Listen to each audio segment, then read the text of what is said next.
What's up, dudes? I'm going to jump on a real quick live. I want to discuss some topics I think are interesting. I think they're important for us to understand how we go about looking for training and how we go about judging whether or not what we want in training is actually going to be appropriate. I don't know if that makes sense. So I found today I got an email. I don't know when it showed up, but I got into work today and had an email from Force Science, just a regular letter that goes out to everybody. I'm not special. But it had an article in it. And I thought, oh, cool. The article was titled 42 Officers, 42 Responses, One Scenario. And the first thing that popped in my head was, well, no shit. Controlling a scenario is very difficult. So I read the article, and I kind of went into it with a negative bias. So like, oh, Christ. Like, here we go. Like, how much control did they put into it? How many, pieces of it the data did they record? And I found it to be actually interesting. I think they did a good job at what they did with a small sample size of 42 people. The article goes into a lot of stuff that I think is important for us to understand as far as vision, experience, right? What are we taught to look at? What do we actually pay attention to? And it's like everything else when people ask questions about how do I get good at CQB? How do I get good at shooting? How do I get good at these things? Eventually you just figure out what's not important and you stop paying mindful attention to them, even though you're always aware of them anyway. But you kind of know what to look for. So the main article went through, it got into shared cognition team knowledge, which I think can get people to say, well, we need immediate action drills. We need to teach police how to behave in a certain way where if this happens, they'll all do this same thing. But it really just doesn't work that way in police work. Everybody's perception and view of the incident requires a different thing. So understanding what you should be doing or what you're capable of doing is actually more important to me. The article finished up and it was just kind of a quick overview of it that I think when you read it on its face, and it basically says, if an officer faced in the same scenario responded in a similar way, this points to their use of a common procedural and tactical knowledge accumulated through their training experience. So basically, officers with more training and more experience performed better. Well, that's kind of where you go, well, no shit. How do we affect training to actually do it? So I looked in it, and if you guys read the one that I posted, at the very top you'll see a link for the 2023 police response study. And if you open that up, you get into the actual study that they're referencing. Now that, when you go through it, let me get into my PDF version of this, really breaks it down, but it's in a research paper format. And I think the biggest point I wanted to make with this is more of a cautionary tale. I'm not beating up Force Science. I'm not beating up people who use information like this to ask questions to get appropriate answers. What it is you're eventually going to have snake oil salesmen who are going to go through and start. This is where I get that joke of don't science my violence, right? If I wanted to break this entire research paper down to its simplest element, how would I explain that to someone? And that's where I think you guys should be looking at stuff. They go into their procedures. The research article, I apologize, is gaze control and tactical decision-making under stress in active duty police officers during a live use of force response. I'm going to let you guys read that on your own. That would be my preference, and I'll make sure when I post this, I'll add those links into the bottom. But this is what I want to caution you for. As you read this, what it sounds like is police officers with more tactical training they did better in the given scenario, which was a staged car accident. The officers being involved in the scenario, there's two of them at a time, are at a separate location. They are given the information that an off-duty police officer has been involved in an accident, and they are to respond to it. Why the off-duty officer there is important is I think that goes into some of what we started learning about dispatch priming. Oh, it's one of us. Should I respond in a different way? Should I be in a bigger hurry? Which none of that is how we should be doing business. But they end up responding to it, and about halfway there, they just have them driving in a big loop on a track. Then about halfway there, they give them the information, hey, the off-duty officer is saying that the other occupant of the vehicle is becoming very aggressive and needs more help. So they tell them, now you got to drive there fast. Get there, code 3. So they have them go through a slalom course, do a bunch of aggressive driving, and they're monitoring their heart rate, skin conductivity. And they're all wearing like Toby Pros, little glasses that actually track your eyes and show what you're looking at. They arrive on the scene. They have body cams, everything else, and GoPros that are recording it, and they have cameras all over the place to record the events.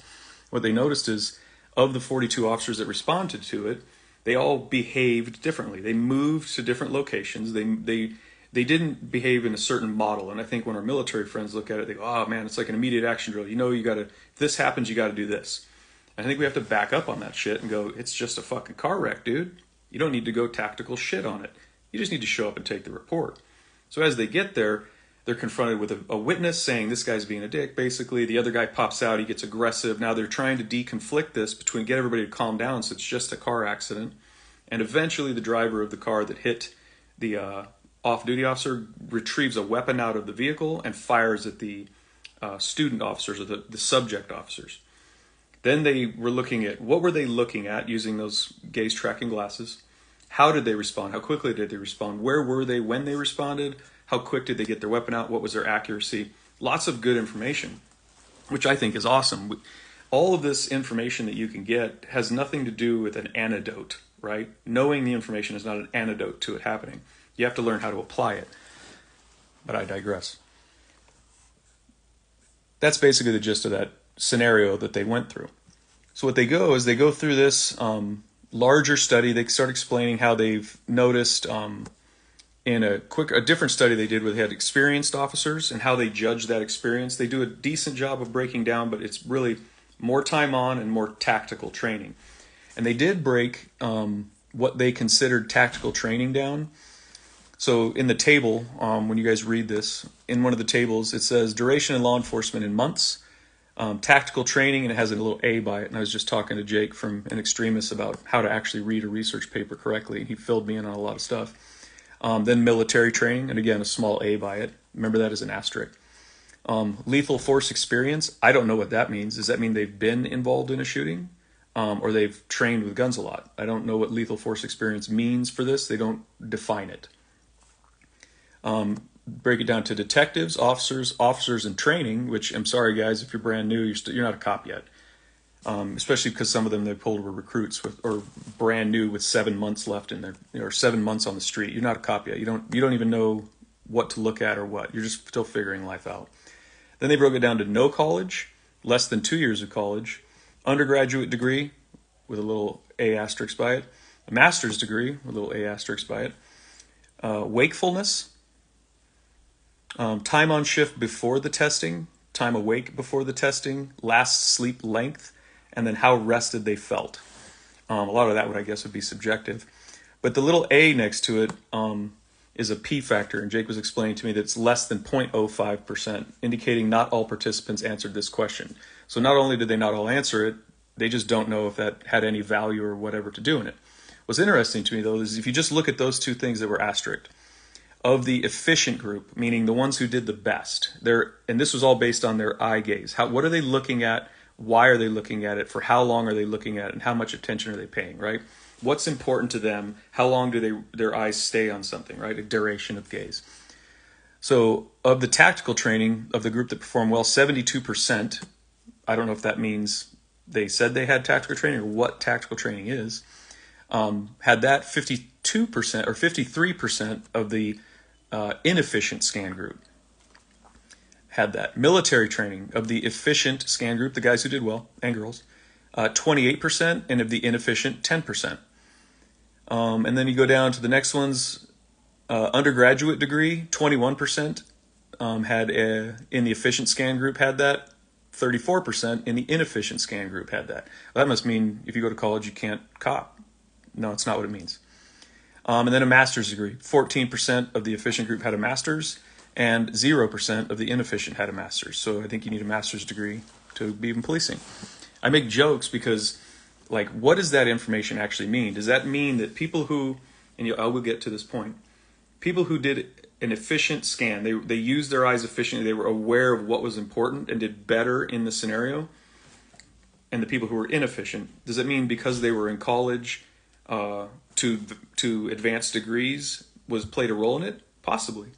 Does them being in the military or having tactical training, does that play a role into them being better at it?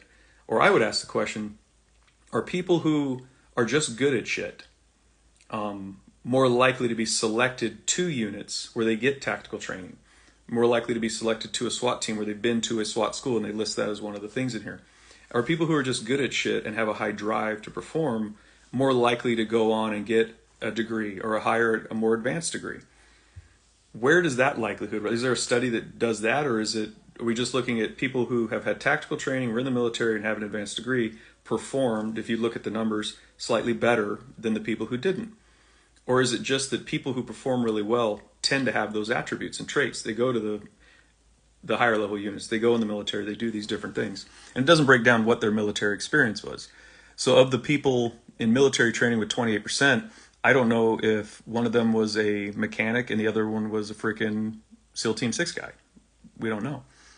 But it's military. That's all it is, military training. It's just like tactical training. Well, what is that? What is tactical training? I could take a bullshit course on the end of the weekend and call it tactical training. What I thought was interesting is this whole study was broken down by gaze duration, right? So the efficient scan group, and that's how they did it, efficient and inefficient. So efficient meaning they're using their eyes to very specific points. They're only lingering on them long enough to get the information that they require, and they're paying attention to what's important, right? To them at least. And at least it would seem to be important because that's how they perform better. The inefficient scan group, they're just looking around all over the place. Think of a 16-year-old kid, or when you first started driving, right? You're looking at the rearview mirrors, you're looking at the speedometer, you're looking all over the road at every freaking car, the wheels. You just don't know what to look for that's important. And then when you guys think about the way you drive a car, you do see your speedometer, you do check your mirrors if you're a decent driver, but it's that quick scan. I'm looking here, is anything moving faster than normal, coming up on me, going away from me, or coming in? And you're just looking down the road because you know what's actually important to pay attention to. And we'll be honest, half the time you guys, you got one knee on it, drinking a coffee and looking at your phone, because you can accomplish all that. Well, no, you're not multitasking, but you can accomplish that because you know what to look for and you're aware. Inefficient scanning just shows that you don't know what's important. You haven't quite figured that out yet. So here's the second table. Percentages of officers who returned fire by group. So of the efficient scanning officers, when the individual actor pulled the weapon out and fired, they either shot at him or before he did it or during the exchange. They had an exchange of gunfire and hit him. 82%, I believe, 85% of the efficient scan group returned fire, whereas 50% of the inefficient scan group returned fire. So meaning they don't know what's important to look at, so they're missing that cue that showed them danger was happening, and by the time it happened, they just got the gun out. Half of them got the gun out, half of them ran to cover and didn't. I don't think that's a good measurement, right? 50-50. So inefficient scan, not knowing what to pay attention to. 50% didn't even get their gun out, they just moved to cover. But is that a bad thing? Even if someone had seen it and moved to cover and then drew their gun but they ended the scenario, is that a bad thing? So let's not even think of it that way as shooting is the right answer. Look at the efficient scan group where 85% actually returned fire because they're honed in on what's about to happen, they're paying attention to it, and when the weapon was presented, they engaged. All right? But you still have 15% of them that did not. What I look at it as, this drives bigger to the way we always talk about vision when it comes to shooting, CQB, and doing all these things, and how important it is to understand and start to learn for yourself what's important to look at. Instead of looking at it as they don't know what to look at, so only half of them pulled the gun out, don't look at it as whether shooting was right or wrong. Look at it as a survivability factor. Let's say that shooting was the only correct answer. It is the only way, shooting for that, let's just use that as an example. Shooting was the only correct way that this could be solved or you're dead. We can make it that simple, right? If you didn't shoot and hit the person, you're dead. So of the group who didn't have a grasp or didn't know what to look at, half of them dead, right? Half of them don't hit anything. They don't get a gun out, they don't even engage. They just didn't see the threat coming, basically. Didn't recognize it. Is that because they weren't looking at it or because they just aren't naturally tuned in to find out, like, this dude's a little weird, maybe that's dangerous, pay attention? Or did they think it was a trick? And I'll get into that in a minute. The other half actually engaged, right? The other half actually engaged. But when you look at the studies that they reference, let me see if I can find it on my paperwork here. Potential threat, witness, and truck. I'll get to that one here in a minute. The hit rates for when they did this similar testing just for efficient scanning officers versus inefficient. The efficient scanning officers were able to engage an appropriate threat target with an accuracy rate of upwards of 80-something%, right? I don't want to misquote their numbers, but they were engaging and hitting at a higher rate. The inefficient officers were engaging either no shoots, mistake of fact shootings when a phone was pulled out. This is a different study. And had a hit rate around 29%. Let's call it 30%, right? So not only do they not know what to look at, when they actually go to the shooting part, they're not locking their eyes onto anything specific, and their hit rates go down. Is the other group, the efficient scanners, does that information mean that they're better shooters? Or are they better shooters because of their ability to scan, regardless of training level, right? Their ability to actually lock onto a specific point. I know I'm kind of talking in weird circles here, but I think these articles are super interesting, and I'll make my point at the end. Of the groups, let me see if I didn't skip anything on you guys. So look at the survivability part. I want to stay on that. So if that was the only correct answer, the only way you could survive, if you're not knowing what to look at or haven't been trained to, or at least experienced it, I don't know if you can quite be trained to it, and I'll get that point in the end too, but only 50% drew their gun, meaning the other 50% is already dead. Of the 50% that drew their gun, 25% hit what they needed to, so only 25% of that actually survived, right? Just for making up a story. Of the efficient scanning group, 85% drew their weapon, and let's say 80%, they hit at an 80% rate, right? Let's just look at it from a pure factor of survivability and accuracy. Knowing what to pay attention to is important. So how in the hell do you actually get that message across? Because when I was growing up, I remember my dad watched Hill Street Blues, and they always say, watch your hands, right? Like, that's something I learned when I was brand new. Watch the hands. The hands are what's going to kill you. So how is it possible that we're not training that? And I think this is something I'm going to talk about when I go down to Texas, is I constantly and continually hear groups saying, or people just randomly saying, LE training sucks. Even cops, our training sucks. This sucks, we suck, cops can't shoot, they can't do all this stuff. And I've always laughed at that and said, well, they're not talking about me. They're not talking about the training we provide, and they're not talking about my ability to shoot or do things. But they have a point, right? But is it that the training sucks, or we're really bad at paying attention to what's important? You've been told, watch the hands. But you don't either trust that message, or you're tricking yourself so much that you're looking at what's unimportant, right? So that gets to this next table. These are the items tracked. They're when you use Tobii Pro, when you use eye scanning software that watches what your eyes are doing, they can actually make a map over a video that shows hotspots where the eyes were drew to the most.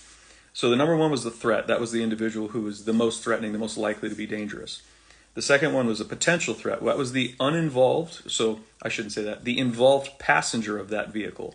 So they're together in that vehicle that was in the wreck, but the one is aggressive, the other one is really no factor, just kind of there. But again, it's something to pay attention to. Then there's a witness on the scene. And then there's the truck itself, the actual truck. Of the efficient scanning group, and this goes by numbers that are in thousands, and I think that's amount of time spent to duration to how much they actually return to an object. So that's the highest. The actual individual threat, they were up at, it looks like 3,200-ish. Excuse me. Total fixation duration. And the standard deviation goes up in there. It's too much silliness to get into this. So that one was up at like 3,200. So just imagine that number. It doesn't mean anything. It's 3,200. Of the inefficient scanning group, the actual threatening person, their scanning rate was at about 1,400. So the people who were efficiently scanning, the majority of their attention was directed to the one who was going to be the threat. They could tell. The next one over, the potential threat, the efficient scanning group spent about 2,600, 2,700% of their gaze time, right, on the also unknown. The inefficient scanning group was down around 600 or 700, and I'm just looking at a graph. It doesn't have a perfect number on it. So they're not even really paying attention to the other party in this car. The witness on scene is an uninvolved innocent. They don't know that, but it's not involved in that. They're just another car, and they actually make it very clear, hey, I witnessed it. This guy's doing this. The efficient scanning group spent about 700 numbers, because we don't know what these numbers mean. It's the total fixation duration.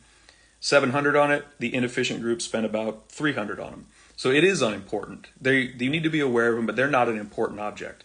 They haven't interfered with us. They haven't given us any visual cues, or their demeanor isn't showing why they need to be paid attention to, so don't pay attention to them as much.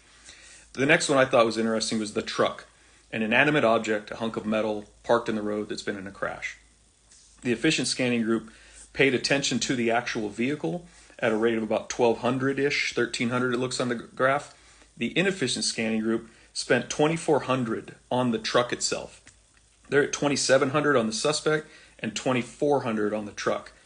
This inanimate object that, yes, a boogeyman could be hiding in a tonneau cover. There isn't one. But they're looking at the object almost like it's a trick. And I think that's part of a scar in training where there's always this boogeyman hiding in the corner or in a trunk or in the trunk of the car, right? On these high-risk stops, you got to pop it and be all safe because that boogeyman in the trunk. I think that is the fact that they're paying attention to the actual truck is the biggest tell as to where we can go in training and why we need to explain, hey, pay attention to these things. But it doesn't mean anything in training if I'm talking about it. I can't really observe you doing it. You just have to tell me you're doing it. If we all could get Toby Pros and watch every recruiter, every trainee come through scenarios, we'd play everything back, that would be awesome. And we're looking at doing that at work because I think it's fascinating. If you're in LE and you've been in contact with me before and you want to send me an email at work, I will send you the Toby Pro videos that we did of officers shooting just paper and then officers going through and clearing a house on a force-on-force situation and what they're actually looking at when they do it. And it's pretty cool because you're like, as soon as it starts, you're like, this guy don't know what he's doing because eyeballs, there's stuff going all over the place, and there's other ones where you can see they're very specific looking to points. So that's what they're paying attention to. The inefficiency was the truck. And then I think that inefficiency of gaze or not knowing what's important to look at is what starts to build some anxiety. When we I don't quite know what to do, we're people who just commit to I'm going to deal with this. This is what's in my control. I'm going to look at these things because this right here is probably where the problem's going to come from. And the most likely thing is probably what's going to happen, right? Pay attention to what your gut tells you. Don't let your brain trick you and everything. So the end of this short little live, and then I'll answer questions if any of you guys have them. What I want to use this for is a cautionary tale because people will go and find articles. They'll find research papers, and then they want to use that research paper to drive their own idea of what's going on. And when you read the research paper, what I want to caution you about is the dude who shows up and wants to start talking about like this, and I want to read you some of this research paper because I just think it's freaking awesome. All right, like this. According to the IMSAP, which is the Integral Model of Stress, Attention, and Human Performance, right? Let me get back to my line. I had to read what that thing even was. According to IMSAP, when stimulus is perceived as a threat, the stimulus-driven attentional system disproportionately taxes cognitive resources, increases psychological response, reduces performance, modifies gaze characteristics, and results in heightened distractibility from the relevant cues. And then they cite a study where they got that information from. These modified gaze characteristics result in increased fixation quantities, decrease in fixation duration, and increase in the number of saccades, and I'm probably pronouncing that wrong, but I know what it is. And they give an example. Increases in emotional and task demands can also disrupt cognitive processing efficiency and result in narrowed attention. Increase in saccades, again, saccades, whatever they're called. That's your eyes moving to different points in space. This is the don't science my violence, right? Tell me what does that, just tell me what does that fucking mean? So break it down to me like I'm an idiot. People who have experience in high stress situations don't evolve or change their mannerisms and are able to deal with them better. They do that by just learning what's important, what's not important, right? Watching new people clear a room when they start to pan a doorway very slow and they're playing, okay, I got a TV on a stand, there's a lamp, no shit. None of that's important, right? I got a gun on the couch. Is there a person attached to the gun? Because good to know, don't really care in the moment. Knowing what to pay attention to is what's important.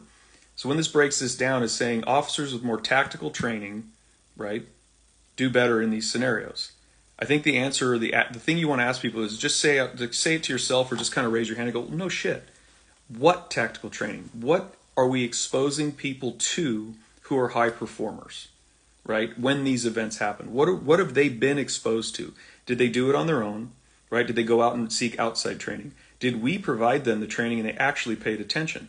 Or were they already just really good at shit, and that's how they interact in the world, right?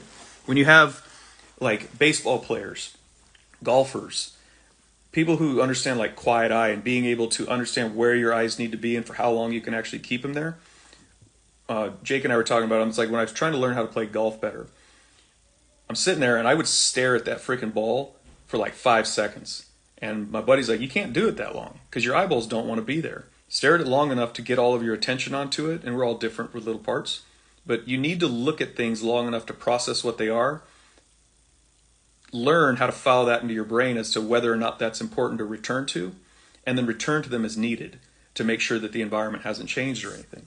If you go into a room with 3 people, you need to see all 3 people. You need to see their hands, the area around them, right? What they have access to, and their demeanor.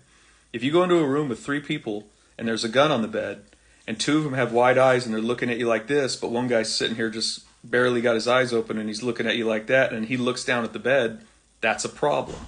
That's the dude you should probably be watching. One of them could be a criminal mastermind and they're just tricking you and he's going to go for the gun. That absolutely could happen.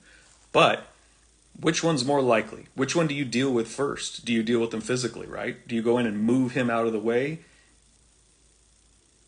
I don't know. That's a rabbit hole we could go down. But I wanted to talk on this one because I feel like because this was released in the research paper that they're stating was in 2023, and then this article came out. Let me get back to the correct one as I ramble for you guys. March 6th. So it's brand new. This is the kind of stuff people will get a hold of, and they'll use this information to bamboozle and freaking hoodwink you with snake oil bullshit. Ask them what the data is, see if you can get a copy yourself, and then review it. Any article you get that cites a study, pull up the study and actually read it and try to understand it the best you can, and then ask questions based on the study. Because I'll tell you right now, Jake and I read this when we were discussing it. The article makes a point that I don't think the sample size and the research can support, other than the obvious people who have more experience do better. So what's the solution to that? Give people more experience? Or when we look at those experienced people who have all had SWAT training or had this type of training, was their initial selection what got them that training? Were the people who perform better people from the SWAT team or have experience there because they went through a process, a selection process that gave them access to that training, and they're just already good at this shit? Did the training have anything to do with it, the chicken and the egg? Or were they already really good at paying attention to their environment, and that's how they were so successful through selection? I'm not saying we hold back that training from anybody. I think we should give it out to every single patrol officer we have. What I'm arguing is I don't think the retention's there. I don't think the gene pool is deep enough, and I don't mean to insult anyone, but when you really think about it, are we selecting people and training them to be amazing, or we have amazing people who we're training to do tasks, right? And they're just good at shit. They get it. You can get great people who just aren't good at shit, and they can't do that job. So chicken and the egg, the gaze stability, the ability to know what's important, is that something that you can teach people and have it stick, or is it something people just have?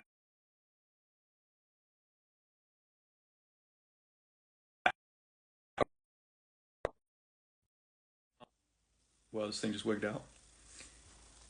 The other thing in here is it's going into really just saying we need to have more training, we need to have more training.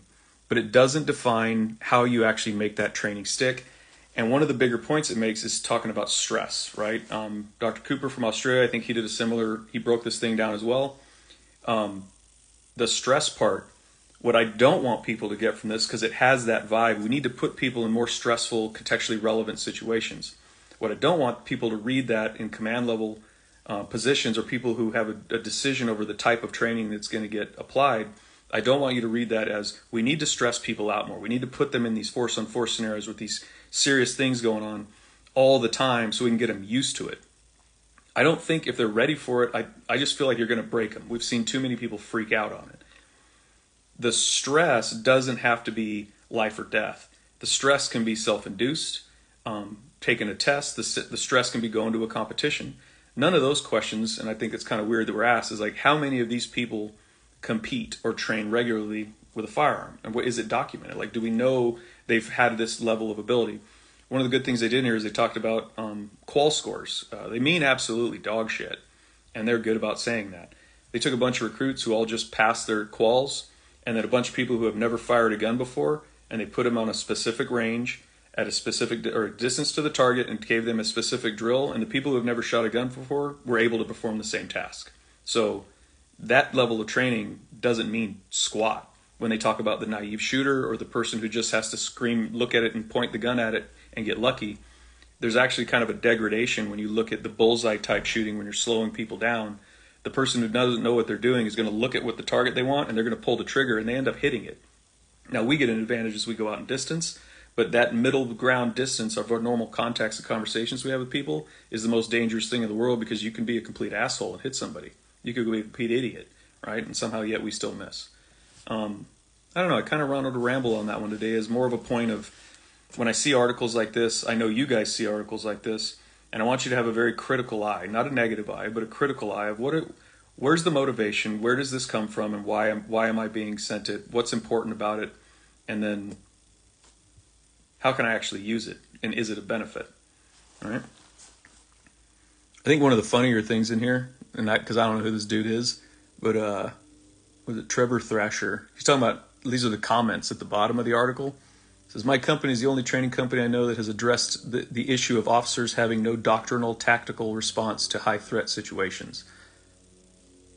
I don't know what the guy's talking about. Battle Drill 57 and Battle Drill whatever you want to do don't apply to car wrecks and people who quickly pull guns out and shoot at you. There isn't a battle drill for that. Is there a response that you can have played for or programmed in your head? We do it with recruits and trainees all the time. Pulling up, the guy pops out of the house. Why am I where I'm at? When he starts shooting, what can I do about it? Right? When the dude starts shooting, why am I where I'm at, and what can I do about it? Those questions we ask them all the time, and if they can think through that, they've got a baseline reaction, because as long as they're aware of options, it's not a problem anymore. It's the people who are just floating around on cloud nine that get lost. But again, a lot of this training stuff, these studies that come out, look at them with a critical eye, because a lot of it's freaking bullshit. Not the study, but the way it's going to be used by other people and other trainers. Don't let people over-science your violence with crazy words and start telling you about gaze holds and durations when they don't quite understand how that information was even gotten or how it was received and who they measured and where they got it from and what the scenario was and what the hot map actually looked like. I don't even have a copy of the hot map on this, and I would love to see it to what their gaze was actually at for each individual, but that's my point. So I'll close this thing up now unless you guys have any questions or somebody wants to jump on and let me know I'm kind of crazy. Vern says hard switch to teach. It is. I don't understand the vision part. In shooting, the only way I believe you can experience it or to get it is to experience it, to see that when you have a very fine point on a target, you're going to be more accurate as long as you don't get distracted by something else like a dot. When it comes to involving yourself or reading a room or seeing people, if you don't know what's important to pay attention to, hands, right, what they can reach on their person, on their body, and their demeanor, if you don't start paying attention to those clues, I can tell it to you a million times. If you don't listen to it, if the training doesn't stick because you don't have that ability, because you're an idiot, there's nothing we can do for you in training, right? And then Pistolero Disciple was in here, and it was actually, the study was actually done over at their agency local to us. Parts of it at least. I'll tell you that, like, the responses when they go, well, you know, nobody ran to the same place, nobody moved the same way, nobody did all this. That's because they're all perceiving the world differently. That's just my simple answer to that. What else you guys got as far as questions? Because I'm going to close this thing up.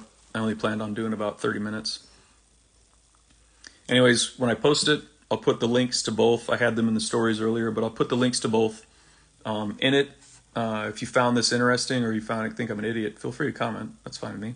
But read them. Read the article, then read the study, and then look at the funding.